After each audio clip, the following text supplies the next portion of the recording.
You guys should probably have some water, though. I got some. Do you have some water? I'm gonna get you No, some. I don't. I'm fine now. You sure? Well, maybe I won't be in 45 minutes, but I'm fine right now. Yusuf, I have a Yeah. cup. I'm pretty much gonna tell you won't be. Be dry. Okay. Then we can still see that corner there, the corner shelf. Are you all ready for me to start, or would you like me to wait a moment? Let's go. Okay. Over here. Thanks. Perfect. All right, So I'm gonna- welcome. Welcome to our second monthly webinar from the Imaginarium Communities of Practice, which is essentially the innovation lab of Denver Public Schools. Today, we are focused on mindset and metacognition. And momentarily, I'll be turning the microphone and the powers that be over to Lynn Hawthorne, my colleague. But I'd like to first go over a couple logistics. You see on the screen, you should see on the screen on the right-hand side, a poll question. If you haven't already answered the poll question, please click on poll and answer that. And I'll wait a moment for that.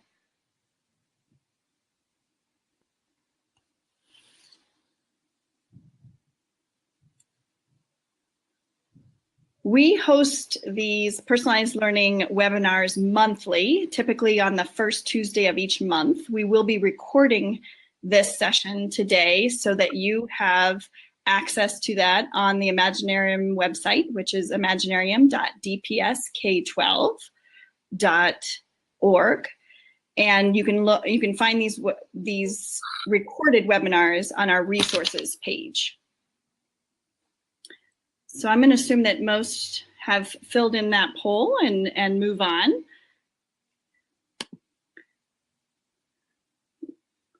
Today, as I said, we are hosting this webinar as a part of the Imaginarium Communities of Practice. And before we begin, we want to reiterate our mission at the Imaginarium, which is to stimulate and support innovation across Denver and to transform learning in public education systems.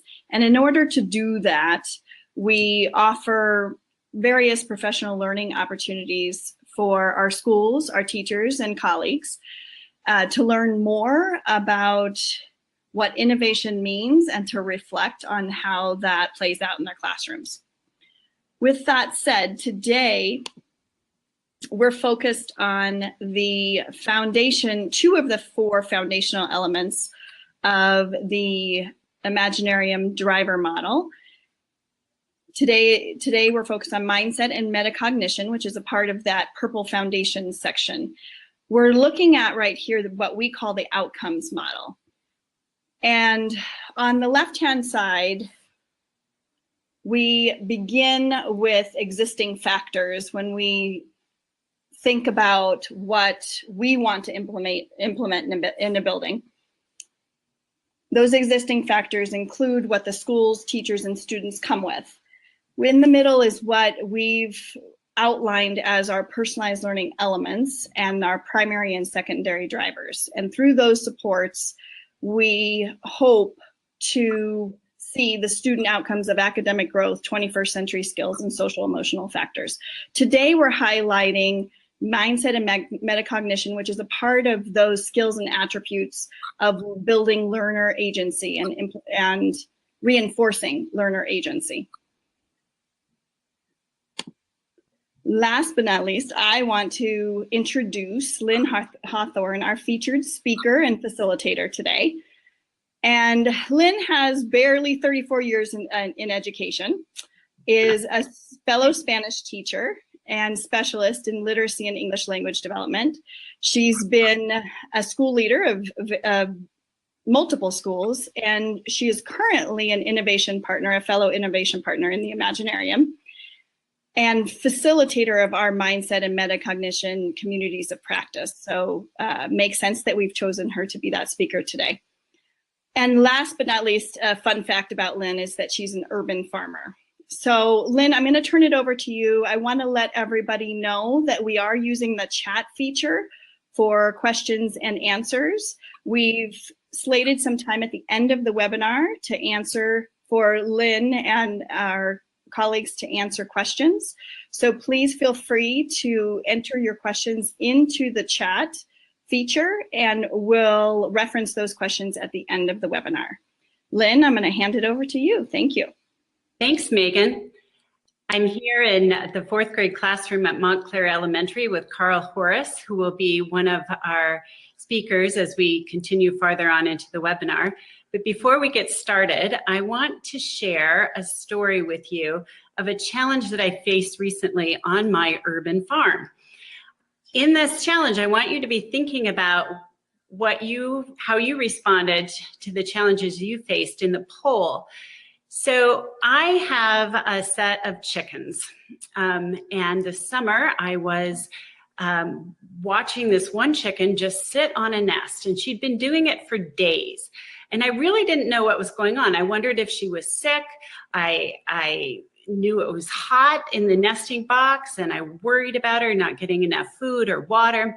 So I turned to the internet, my best friend, when I have questions about things on my urban farm, and found that I had a brooding hen.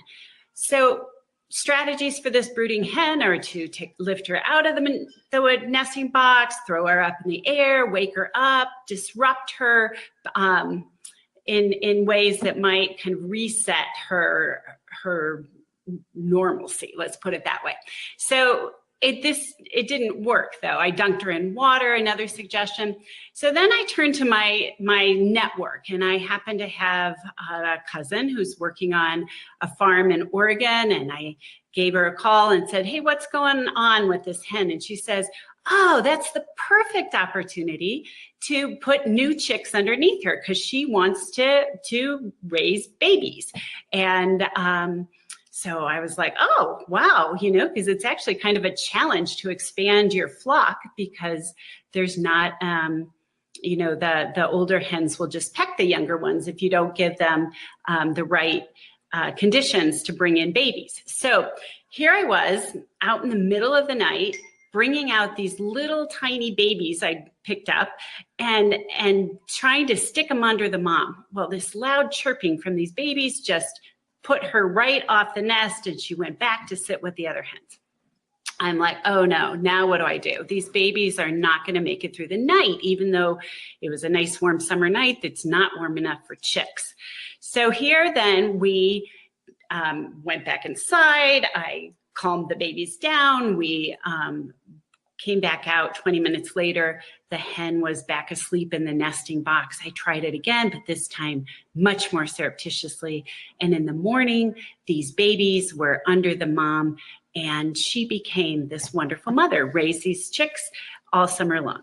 So what I wanted to talk about with this particular example is all the features of where mindset and metacognition comes in.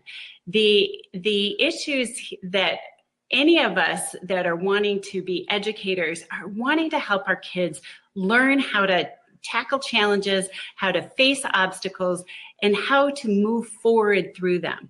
So we need to do this by having the skills, having certain sets of skills that recognize when we're frustrated or when something's not working, and we can turn to strategies that we know work well for ourselves. We ask questions, we network, we problem solve, we bring more strategies to the table, and then we monitor. So I can't tell you how many hours I sat on a hay bale just watching these babies and this mom, making sure that things were going smoothly for them, and the other hens were not, although they were trying, were not able to hurt these babies. Okay, so we're going to move into that large question then in our agenda here today about what is the relationship between mindset and metacognition. We're going to talk about why metacognition matters as we develop lifelong learners. We want to talk specifically about how to develop metacognition in our learners, which is really helping them recognize a challenge, learn to plan to address that, monitor that they're making progress, and then ultimately to assess that what they're doing is working. We're going to have an opportunity to go into the classroom of Carl and he's going to share how his learners are developing metacognition, and we'll end with some time for question and answer. We have some key questions I want you to consider today. This big idea, what is the relationship between mindset and metacognition? And then how do teachers help their students think about their own thinking? As we do that, I hope your outcomes today will be that you understand better how mindset and metacognition work together to improve learning. That participants will become familiar with the aspects of metacognition, specifically how important the knowledge of self is, along with strategy selection, how self-regulation and reflection work to monitor that things are moving forward in the way we hope. We also have the second one of learning how to develop a culture of metacognition in the classroom and making sure that you have strategies that help students plan, monitor, and guide their learning. Megan mentioned earlier that this webinar in particular is part of our DPS personalized learning driver model. In here you see the connection in the foundational practices to mindset and metacognition. Those of you who work with the Imaginarium and have a coach to support your work in personalized learning can always add these aspects of mindset and metacognition to your coaching goals and action steps, along with other parts of the driver that may be important to you. So here in this slide, there are two different graphics. One on the left is Carol Dweck's mindsets, the contrast between a fixed mindset and a growth mindset. And what I want you to think about here is really about those top two areas. How our students face challenges and obstacles.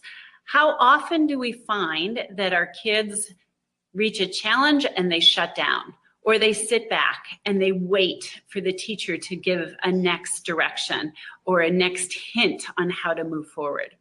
And what we really want for our kids is for them to embrace challenges and embrace the opportunity to persist because they have a purpose in their learning and they want to move forward.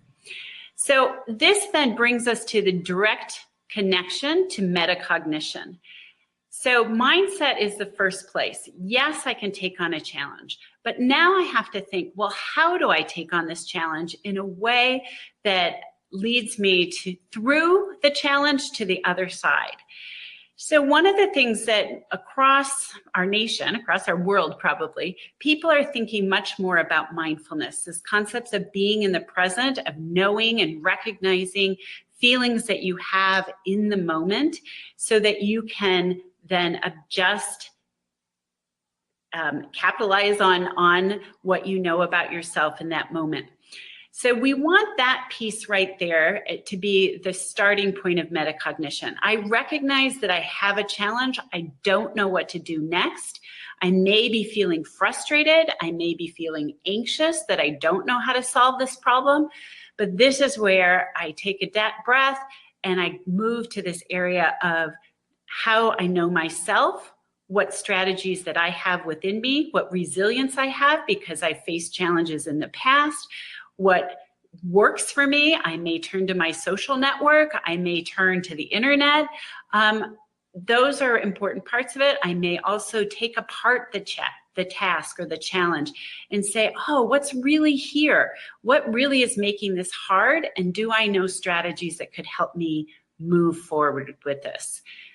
Then, as I'm applying my strategies, I need to be able to self-regulate. I need to know if that strategy is working or if it's increasing my sense of frustration and failure, and then adapt again and go through iterations on that.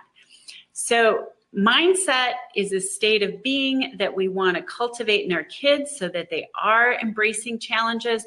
Metacognition is how we really help them tap into the appropriate strategies to move forward in their learning and to be able to monitor that. So there's been a recent work out of Carol Dweck's lab in Stanford that has interviewed thousands of teachers to say, how are you developing mindset and metacognition in the classroom? And there's two of them in particular that I want to point to there in the middle. The ones that where teachers feel confident in encouraging students to try strategies when they're struggling and when they're specifically praising students for their learning strategies. These are areas you can see in the graph that only about half of teachers use these comfortably right now. Most people are using praise for kids for grit and perseverance and even their optimism, but aren't necessarily doing the next step of the work of equipping kids with strategies. And this is the area that we really want to speak to, because what we're trying to do with metacognition is help kids not just learn content or persevere or show grit, those character traits, but we want them to actively use strategies that we know will help propel them forward in their learning. So our kids right now are facing a future that is changing rapidly every year.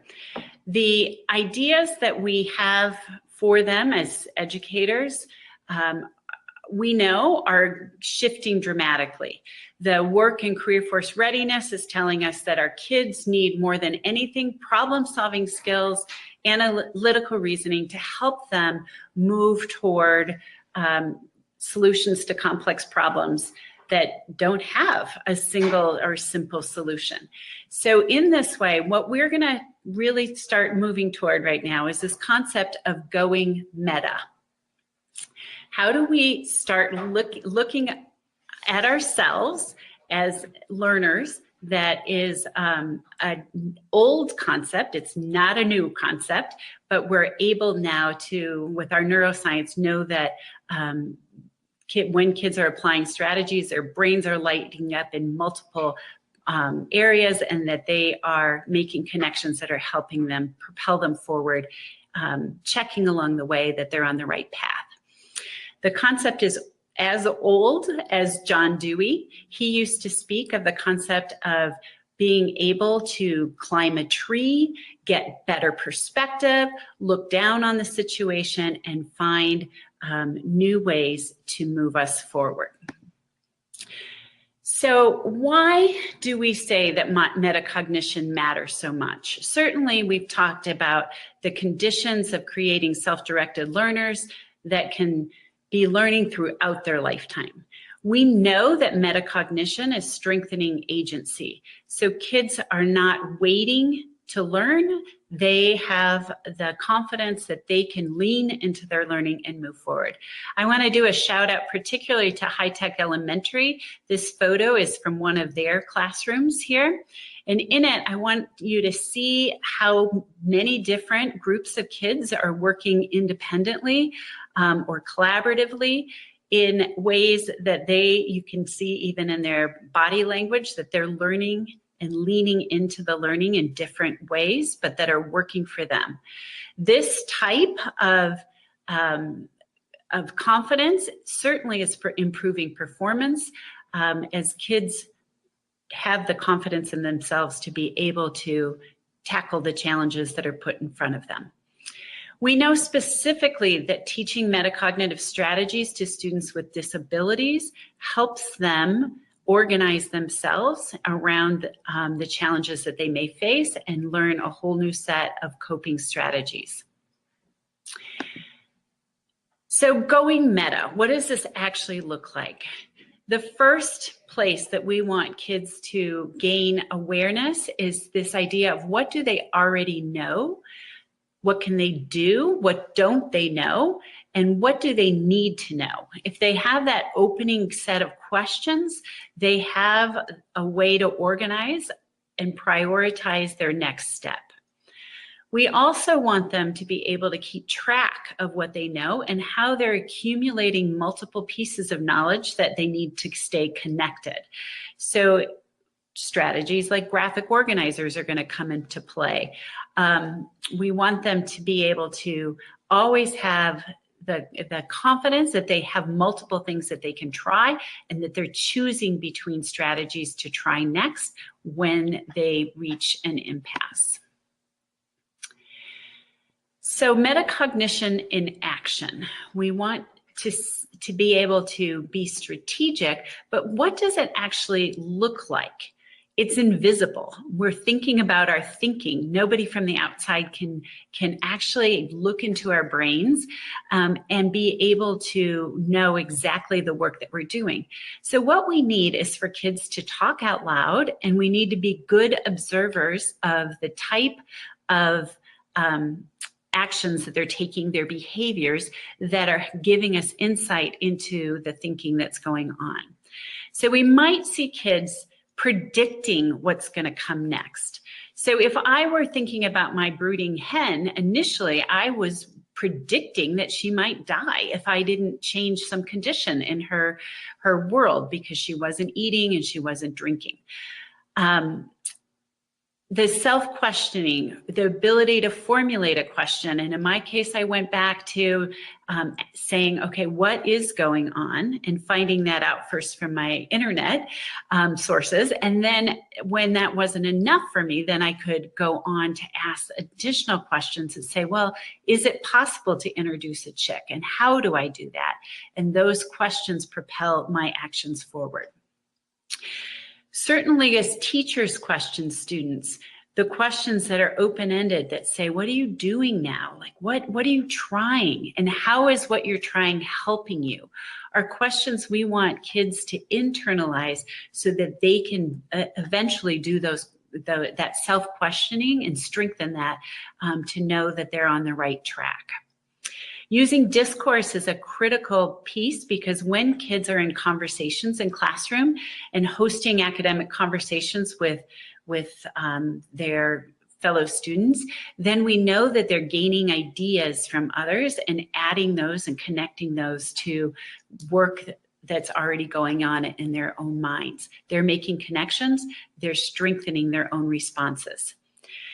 Critiquing the work of others is another place where we can see kids develop metacognition because they then have an awareness of what criteria is that's really important for them to apply to a certain situation, and they can offer feedback, critiques that show that they are applying concepts. These might be coming from a rubric or a checklist, or maybe even just their own developing argument that knows that somebody else's argument isn't measuring up.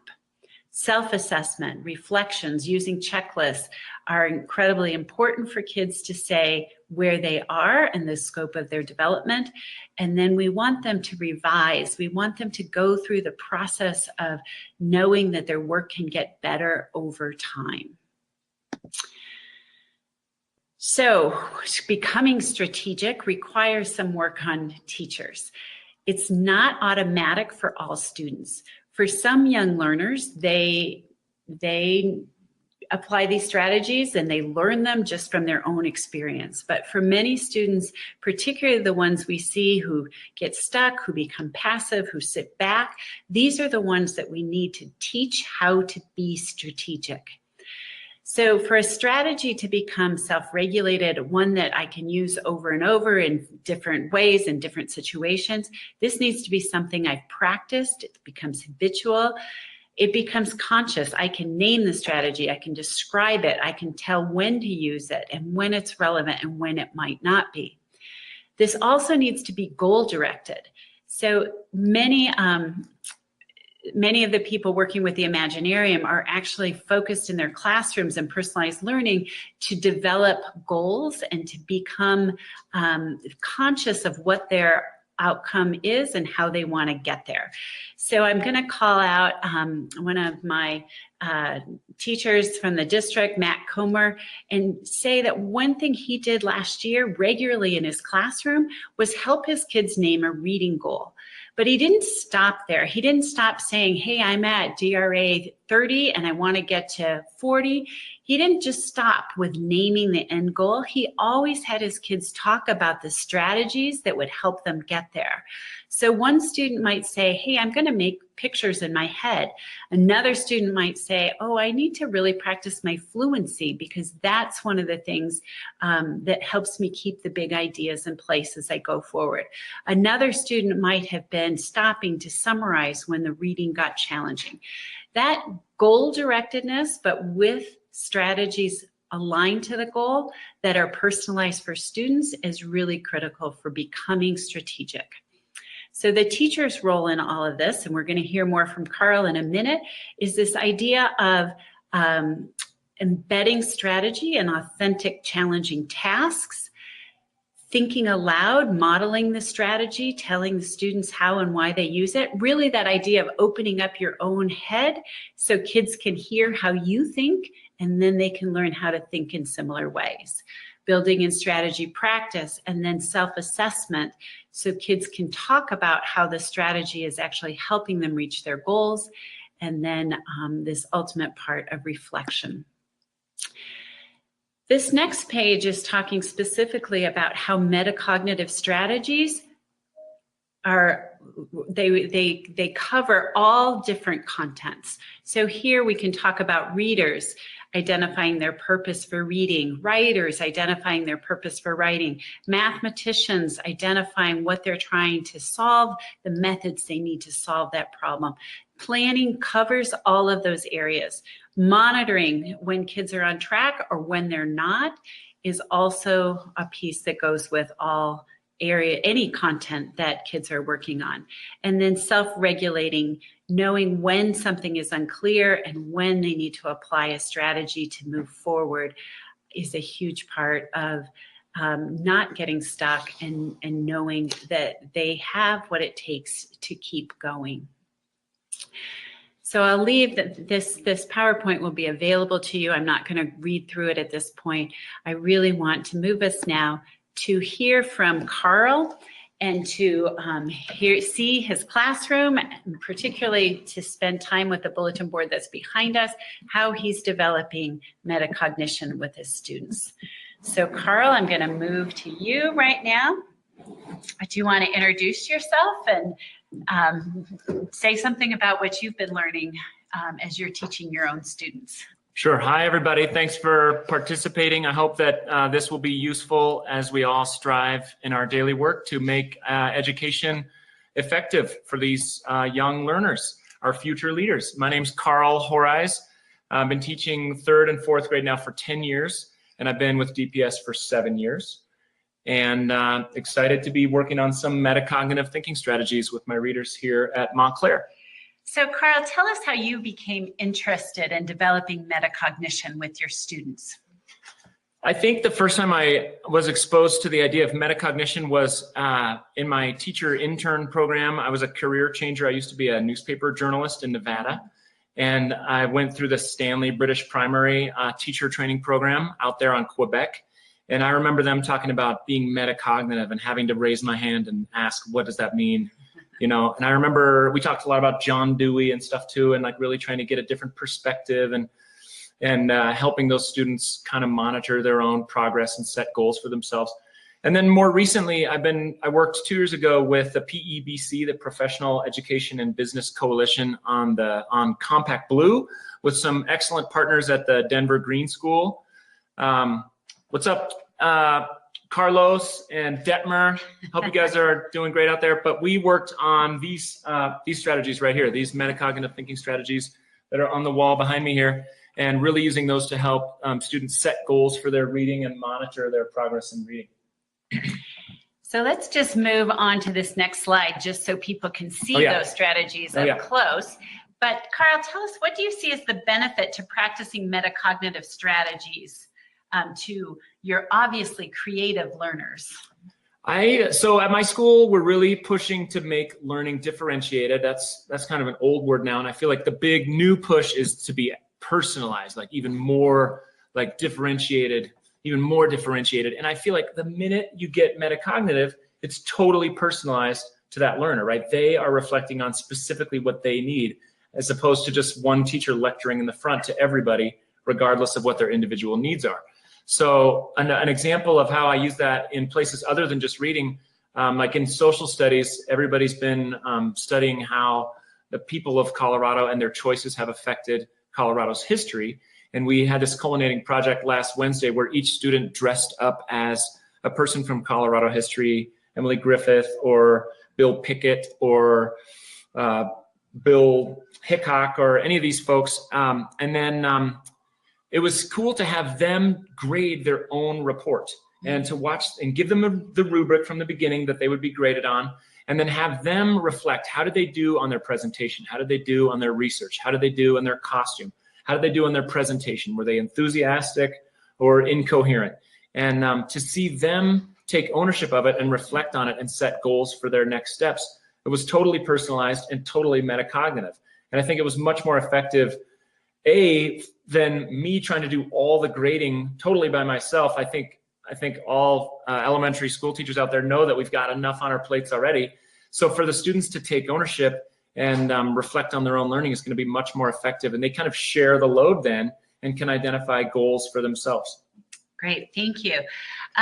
So looking at this board of the thinking strategies that you have there, it looks like you don't teach all of the strategies at once. How do you decide where to start? I remember at the PEBC, they said we could really start with whatever made sense to us. And I want to get back to that because I think that's really important. For me, it just made sense to start with asking questions. That felt like kind of a natural first step for students. I feel like a lot of students and readers already ask questions. It's kind of a natural, easy one. Some of the other ones like synthesizing information or evoking sensory images or activating schema. Some of this vocabulary might be a little tricky for a 9-year-old, especially an English language learner. So I figured asking questions was a good place to start. So that's where we've started the last few years. So can you tell us what a strategy lesson looks like in your classroom? It's kind of old school. I'm still doing like your classic workshop model where I'll try to introduce it typically during like read aloud. Like for example, right now we're reading The BFG by Roald Dahl. And so just recently we were doing evoking sensory images right here. And that opening scene where Sophie is laying in bed in the orphanage and it's so still and so dark and the kids can all picture that.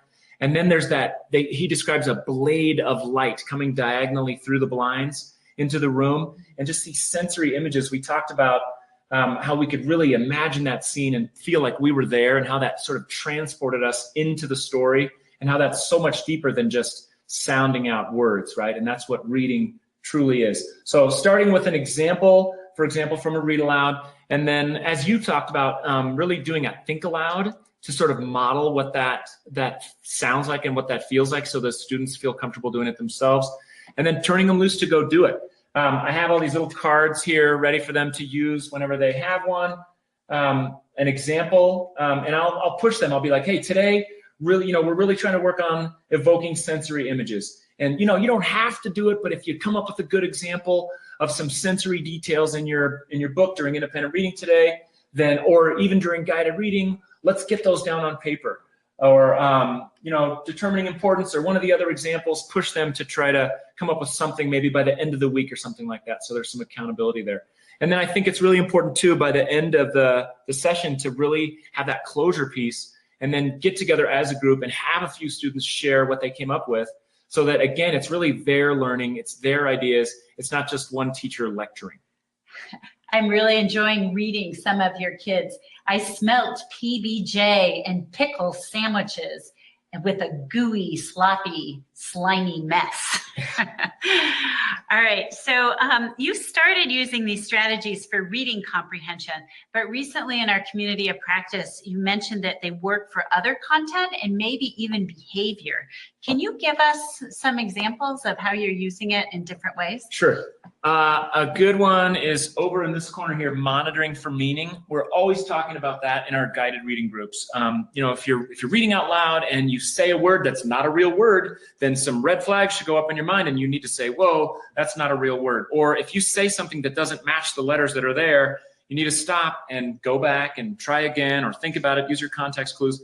Similarly, as we walk through the hallway, we need to monitor where we are and how we behave in that place, right? Or, you know, if we're in the meeting area and, you know, we're creating a problem or having a side conversation or not with the group, we need to monitor that and pay attention to that. So I've done some sort of mindfulness, like some breathing techniques in our meeting areas and things like that, where we're just trying to be aware and mindful of our breathing, right? Or just trying to be aware and mindful of our body and our place in the meeting area. Because we've got a very diverse group of students coming from all kinds of different backgrounds. And some of them apparently haven't had a lot of practice, you know, sitting still, or are not really used to that norm. That's maybe not a norm in their family. So just trying to monitor and be aware of where we are and how we're supposed to behave in that place. So there's one example. Another one I just thought of, this right here, determining importance. We picture the colander here, filtering out things that are important from things that are not important and letting things go. We talked about just yesterday, we were taking the ANET test, and I was really encouraging them to work hard and take their time. But when we got to the final 5 minutes, some of them I could see still had several questions left to go. And we talked about how you have to prioritize. You have to determine what questions are going to be the most important for you. Do you want to maybe go to that last question, that essay question, or do you want to stay where you're at and really work on that? If you're kind of bogged down in a question, do you want to keep watching those minutes tick away, or would it be better to move on and try to get some points with another area? Similarly, on the playground, somebody is creating a problem for you. Is it really that big of a deal? Do you want to get upset and make a bigger problem, or could you just let it go like water through the colander and move on to something that really matters? So these strategies are helping us be metacognitive on the playground and in the meeting area and in the lunchroom and in our reading. Nice. Thank you very much. I'm going to ask Carl one more question, but I want to encourage our participants in the audience to actually use the chat session now to put in questions that that you are interested in having either Carl or me answer at this point. But my last question for Carl is, metacognition is truly invisible.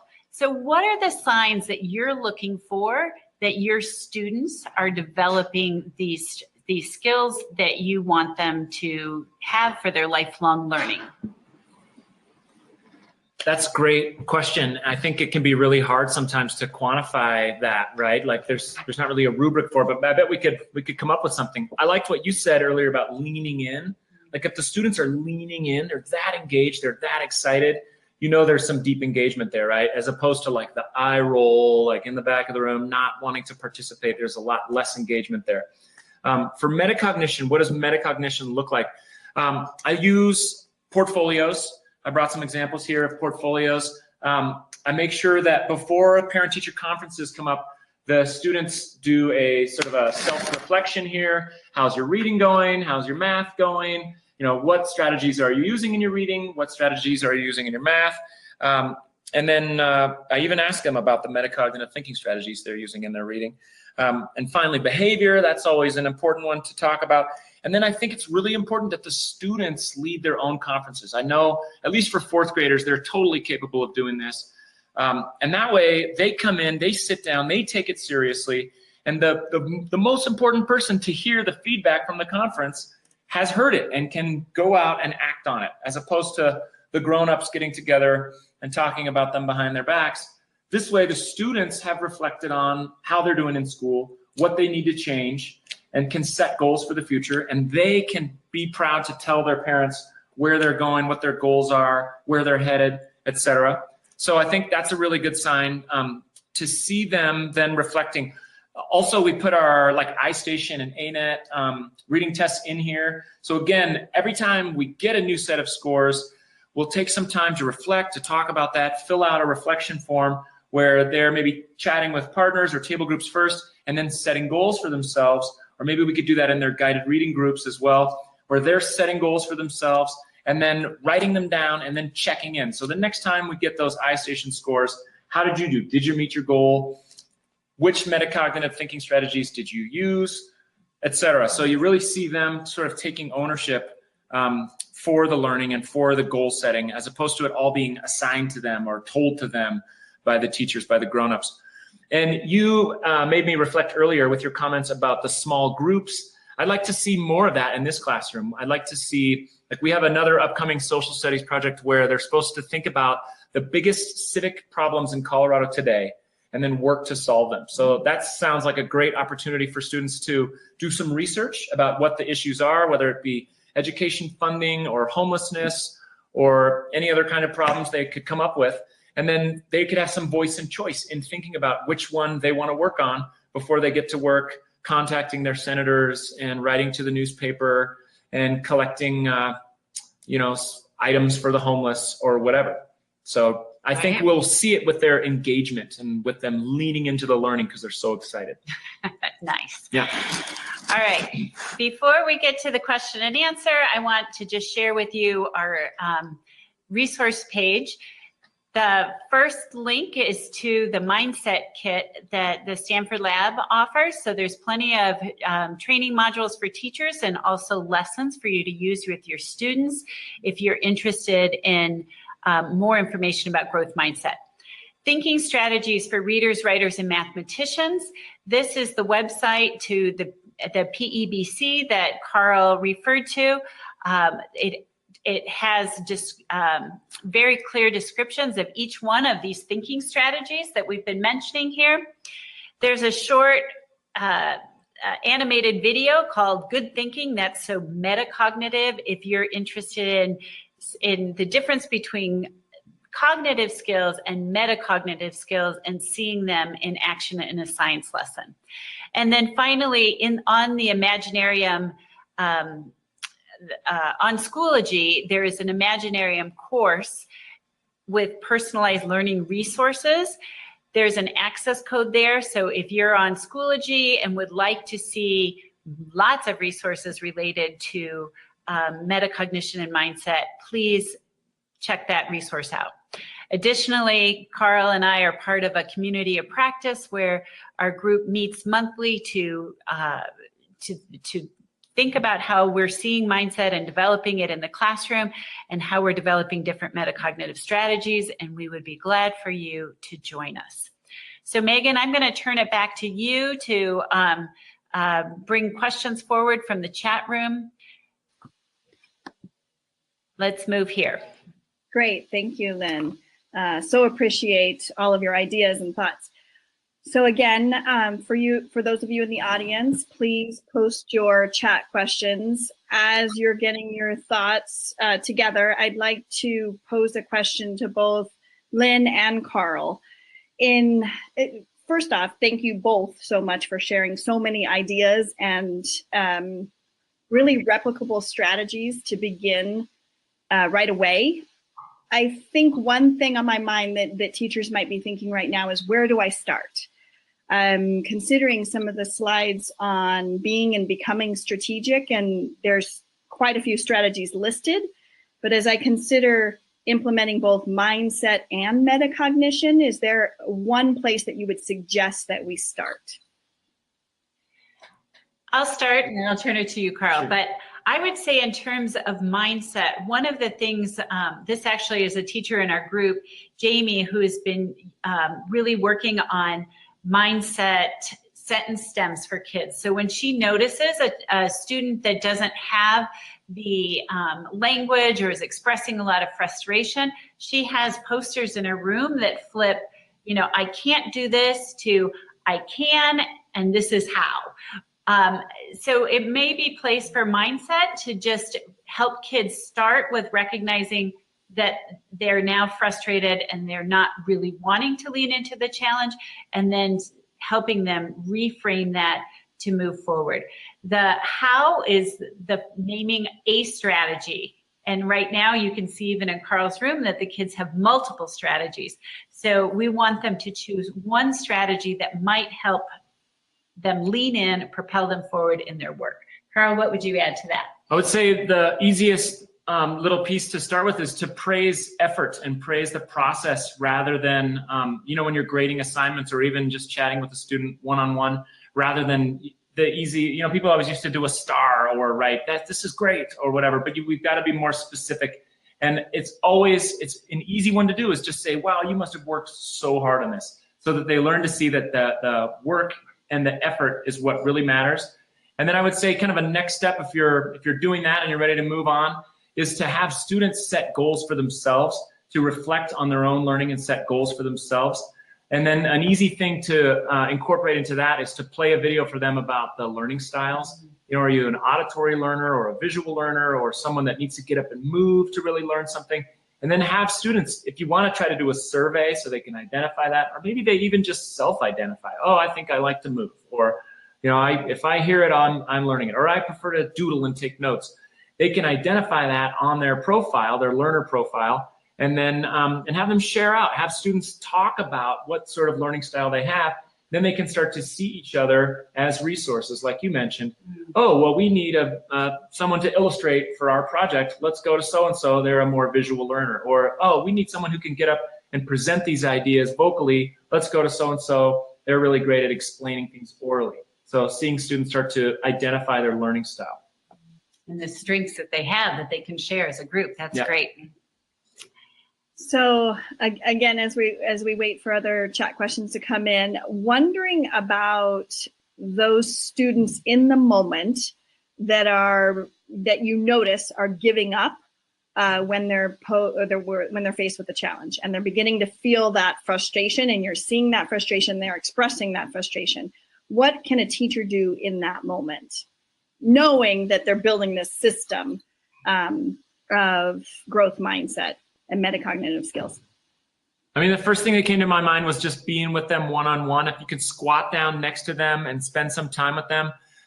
You know, obviously relationships are so key, right? They're not going to care what you know until they know that you care, right? So like a lot of times just squatting down and just being like, hey man, what's going on? Like, how are you doing? What's going down in your mind? And letting them talk and letting them share. A lot of times, a lot of that stuff will just melt away right then.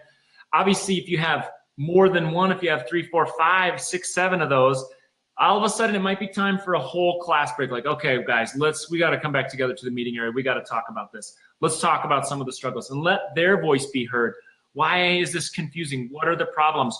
That way you can identify, hopefully, some of the misconceptions, and then you come up with a strategy, right? That's what monitoring is all about, right? So you had your plan, you tried it, didn't work because we ran into such and such problem. Okay, let's go back to the drawing board. Let's talk as a team. We're a community of learners. We've come together today with this CLO goal on the board over here. How are we doing? Are we on track? What's stopping us? What's the obstacle that's interrupting us? I want to hear from the students, you know? And then you can identify another goal to move towards and another strategy to overcome those obstacles. All Do you right. want to, Nope, I think that was great. That's exactly where I would have gone to. I watched that in a high school classroom this week, when a math classroom, that lots of kids were expressing frustration, and the teacher literally paused and said, okay, we have to name what's going on right here, so the kids could name it. It's recognizing the frustration, but then naming what they know already, what they need to know, and what they don't know yet that they need to be able to figure out. And that's where then the collective group can begin to support each other. Mm-hmm. But it's about that mindfulness that's there. And Carl, I'm really glad you actually highlighted again the importance of relationships. And that is also part of the foundational drivers for the personalized learning. Can't agree with you more that if we don't have the relationships, kids won't have, they don't have then the support that they need to have the confidence to try. So thanks for pointing that out too. And I have another follow-up for Carl. In hearing the explanation of how you've built this system of, is it the thinking wall that you call it? I'm not sure of the term or the name. Yeah, the metacognitive thinking strategies that wise readers use. Great. In building this wall over time with your students, you mentioned that this was a strategy you learned years ago. Can you describe your iterative process over the last few years, and first off, what was your process in implementing it over the years? And then what challenges have you had and how did you overcome them? Yeah, So I'm trying to think. I did see, so part of the PEBC Compact Blue, we got to go observe other teachers, other reading teachers in their classrooms. And that was wonderful. I really got so much out of observing in other classrooms. And I will strongly recommend, I don't know if anyone from the district is listening, but I think that learning labs in classrooms, for my money, are way more effective than, you know, worksheets or whatever other sort of PDU we could do. So I'll recommend that. And it was in a classroom where I saw a woman I wish I could tell you her name, but she had a board like this, and I even stole her yarn technique for dividing it into the areas. Challenges I had to come up with, I had to overcome. There is a chalkboard behind here. So one thing I had to do was buy cork at Home Depot and get some heavy duty paste and smear it on there, and then roll the cork surface across there so that we could staple our stuff up on there. So that was one challenge.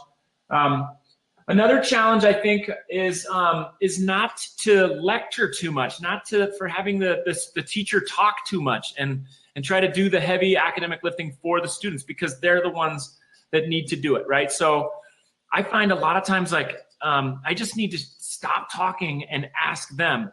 So even we're sitting at our kidney table right here for the guided reading group. So they are facing this wall as we do our guided reading groups. And so an example is today, I just realized that, you know, I've been kind of lecturing too much or talking too much or giving too many of my own examples. I need to just ask them what they think. So I just asked them, I said, what do you think? What do these make you think of? Just very open-ended question. And then it was cool. It was Nicholas who said, you know, for me, it's this schema one over here, which we haven't even really talked about. So what's your background schema? And we didn't have any Post-it notes on there until today. We were reading about eagles, and he was talking about how he had schema on eagles because we had just gone to the zoo last week, and he went to Bird World, and he saw a booted eagle. A booted eagle has the feathers on their legs, right? And I never would have gone there. Like, this is not what my example would have been at all. But it was a student idea. So now his engagement has just gone through the roof. He's the one leading the group and giving an example to the class. So I feel like one mistake that I make a lot is I talk too much. And I need to be more mindful myself and more careful about just asking guiding questions that get the students doing the talking and the students doing the learning and the lifting and the connecting. And eventually they're going to realize that all of these connect, and together that's what reading is. These are the things that readers do. So there's one of my challenges is talking too much. All right. Well, I think that's a great way to close out the personalized learning webinar, is to talk about that student ownership. We do have a statement from Andrew in the chat. I'm going to let everybody read that statement.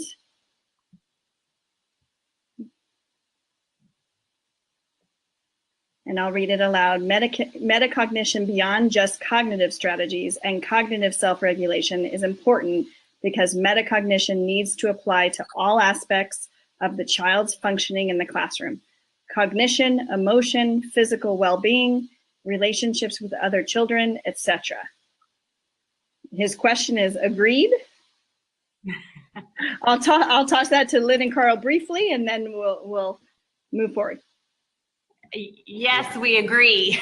Yeah. And I think Carl's given a lot of examples this afternoon to just be able to say, you know, it's not just learning, it's emotional regulation, it's social regulation. Mm-hmm. It's about knowing yourself and knowing when things aren't working well, and then being able to make appropriate adjustments.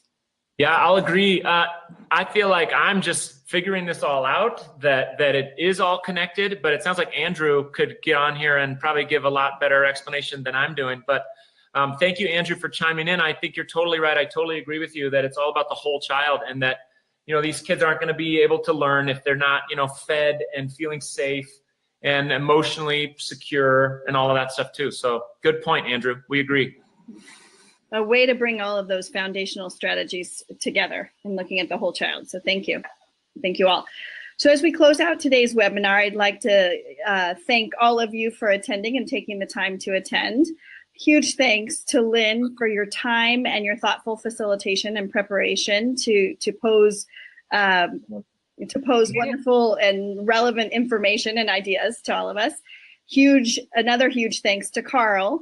First, you are our first guest teacher, so appreciate being the guinea pig as our first guest teacher on the webinars, and truly sharing replicable and relevant strategies that everyone can take into the classroom and start implementing tomorrow. So very grateful for that and appreciate the visual behind you. So as we said, we do host a personalized learning webinar monthly. It's typically on the first Tuesday of the month.